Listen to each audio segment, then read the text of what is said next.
बचपन में हमें सिखाया जाता था कि किसी मुद्दे पर बोलने से पहले 100 बार सोचना चाहिए। किसी अहम मुद्दे पर बिल्कुल ही ऐसा होना चाहिए। बात जब सेना के मनोबल को लेकर हो तब सावधानी बेहद जरूरी है। लेकिन बॉलीवुड अभिनेत्री ऋचा चड्ढा ने कुछ ऐसा ट्वीट कर दिया है जिसे लेकर वह सोशल मीडिया पर ट्रोल हो रही है।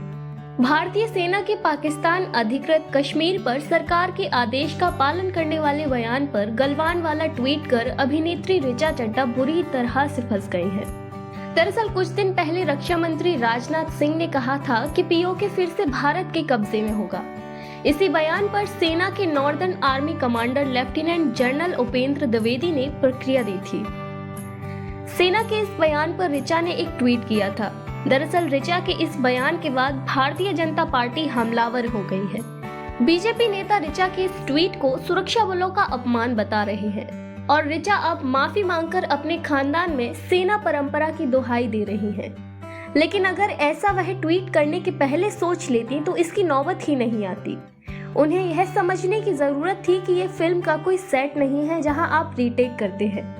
जवान अपनी शहादत देकर आपको महफूज रखते हैं। ऋचा ने सेना के पीओके वाले बयान पर ट्वीट किया था, गलवान सेज हाय। उनके इस ट्वीट के बाद सोशल मीडिया पर लोगों ने ऋचा को घेर लिया है। लोग उनके इस ट्वीट को सेना का अपमान बता रहे हैं। सोशल मीडिया पर लोग ट्वीट कर रहे हैं कि ऋचा ने देश के लिए अपनी जान देने वाले जवानों का अपमान किया है। आपको बता दें कि साल 2020 में गलवान घाटी में चीनी सैनिकों के साथ संघर्ष में भारत के 20 जवान शहीद हो गए थे, जबकि चीन के 45 से ज्यादा जवान मारे गए थे। इस झड़प में चीन ने भारतीय सेना को नुकसान पहुंचाया था। सूत्रों के मुताबिक इस संघर्ष में चीन के 45 से ज्यादा जवान मारे गए थे, जबकि बहुत से घायल भी हुए थे। अभी भी चीन और भारत के बीच एलएसी पर तनातनी चल रही है। दोनों देशों के बीच आर्थिक रिश्ते अभी भी रुके हुए हैं। तो आइए जानते हैं कि आखिर ऋचा को इस ट्वीट की क्या जरूरत पड़ गई थी। अभिनेत्री ऋचा चड्ढा के ट्वीट के टाइमिंग को लेकर भी सोशल मीडिया पर लोग सवाल उठा रहे हैं। आखिर ऐसे ट्वीट की क्या जरूरत थी? क्या ऐसे ट्वीट से सेना का मनोबल नहीं गिरेगा? दरअसल अभिनेत्री को यह समझना होगा कि यह फिल्म नहीं है। यहाँ कड़ाके की ठंड में सीमा पर ड्यूटी निभा रहे जवान की बात है। गलवान में भारतीय वीरों ने ऐसा पराक्रम दिखाया जिससे डरकर ही चीन शांति की बात करने लगा।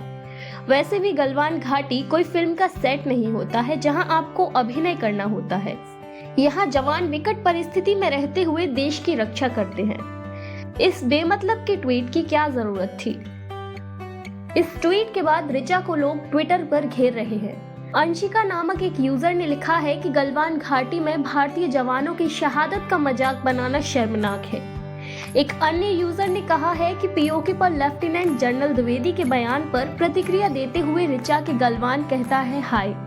उन जवानों के लिए अपमानजनक है जिन्होंने देश के लिए अपना सर्वोच्च बलिदान दिया है।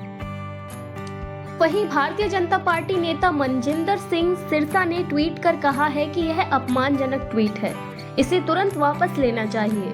हमारे सुरक्षा बलों के अपमान को सही नहीं ठहराया जा सकता।